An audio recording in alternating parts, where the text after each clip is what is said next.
Hey guys, so I'm still here at the studio. Actually, I'm gonna hop back on to Fox News for Fox News at night in a little bit. You can see the on-air sign behind me. That's for me.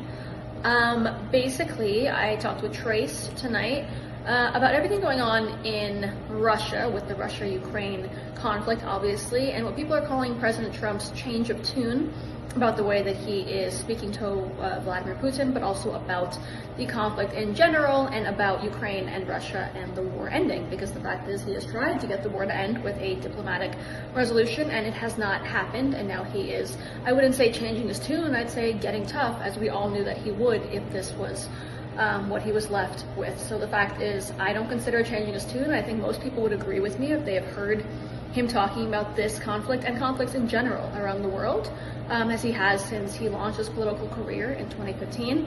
But I'm curious what you think. So we talked about that, and then we also talked about, of course, the possible future mayor of New York, Zohran Mamdani. So let me know your thoughts on President Trump, on the Russia-Ukraine conflict, and of course, on Zohran Mamdani. Is globalized the Intifada something that he should be repeating, something he should be proud of, and is he the next mayor of New York City? Let me know.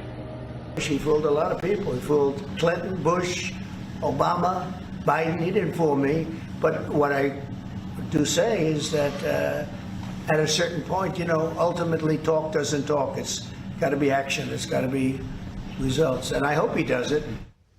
Well, the president making it crystal clear today that he has run out of patience with Vladimir Putin. Let's bring in former California GOP chairwoman Jessica Milan Patterson and former GOP national spokeswoman Elizabeth Pipko. Thank you both for coming on. Elizabeth, to you first. It sounds to me like President Trump is about to play some hardball with Vladimir Putin. What do you think about this change of heart?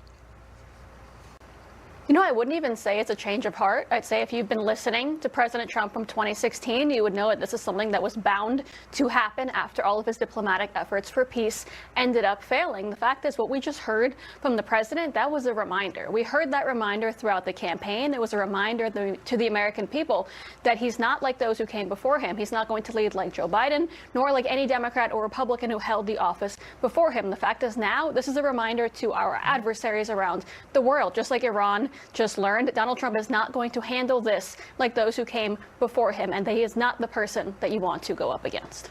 I think it's fascinating, Jessica Milan Patterson, that, you have President Trump. He's trying to kind of solve this war in the Middle East, trying to solve this war in Ukraine. And at the same time at home, he's trying to bring religion back to the United States. He said this. And this group reminds us, as a nation that prays is a nation that prospers. And you see that I think one of the reasons we went so bad is they really wanted to take God and religion out of your lives. And there was nobody to, look up to. There was just nobody. It was, we were freewheeling, and we can't freewheel. Now we have to bring religion back into the country. And what do you think of this? Well, it's very clear that religious freedom, prayer in public life, faith-based education is something that is very important and central to conservatives. You and I both know that as long as there are tests in school, there is going to be prayer in school. But under President Trump, it's celebrated, not sidelined. And I think that is what Americans have been looking for, and they're excited about. Yeah. Meantime, you have Zohran Mamdani, Elizabeth Pipko. He was asked about using the phrase globalize the Intifada, and you'll see, but he dodged the entire question. Watch this. I can't speak to the media coverage of it. I can tell you that I'm looking forward to that meeting with Congressman Jeffries. And in the conversations that I've had with him, they have come back to the very urgent issue of affordability. I mean, easy to push it off on the media like, oh, I can't really speak to what the media is saying, but it's really hard to run away from something that you have been saying for years and years, Elizabeth. It is, and you know what's sad, Trace? I'm actually happy that he dodged the question, because that's how low my bar is. That's at least better than him standing by this phrase, right? The fact is, people have asked him to answer for what he said, but no one has asked him to just sit there and explain to people what globalize the Intifada means. Because if he were to go out and say it means to attack every Jew that you see in every corner of the globe, they would understand exactly what we're dealing with here. And that's a man who doesn't just hate Jews, it's a man who hates America. Yeah, it really is kind of stunning. Meantime, you had Gavin Newsom, excuse me, posting this on X about J.D. Vance taking his kids to Disney. You can see there J.D. Vance responded, had a great time, thanks. Newsom posted, had a great time, thanks. Governor Gavin Newsom, hope you enjoy your family time. The families you're tearing apart certainly won't. Common Sense is going to deal with this in a little bit, Jessica. But what do you think of Gavin Newsom? Clearly, I mean, it's an early run for president, but what do you think about this? These two individuals have vastly different views on what immigration policy should look like. And Americans spoke loudly and clearly last November. What we see here in California, we have 3.1 million illegal immigrants, more than any other state in the nation. At that same time, we're spending $23 billion a year on services. And in Gavin Newsom's tenure, fentanyl deaths have increased by 279%. California is a cautionary tale for bad border security, and Gavin Newsom cannot spin those stats. Very quickly, it's just interesting to me because every time you look at Gavin Newsom's social media accounts, whether it's on X, whether it's personal, whether it's saying, it has nothing but Donald Trump. There's nothing in there about helping California, Jessica, one bit. I don't get it. That's because California was always a stepping stone for Gavin Newsom. It was never about doing what was right for the people of California. It was always his pathway to the White House. Back with the Nightcap crew, Kevin Corrick, Bill Malugin, Marianne Rafferty, Elizabeth Pipko, Jessica Milan-Patterson, Christina Pascucci, and Emily Wilson. That's a lot. Tonight's topic, tough talk. President Trump threatening 100% tariffs on Russia if there isn't a ceasefire deal in 50 days. Is it time to get tough on Russia, Marianne? Absolutely past time. And I think this might be just the amount of heat necessary to get Putin to move toward a peace deal. Elizabeth Pipko.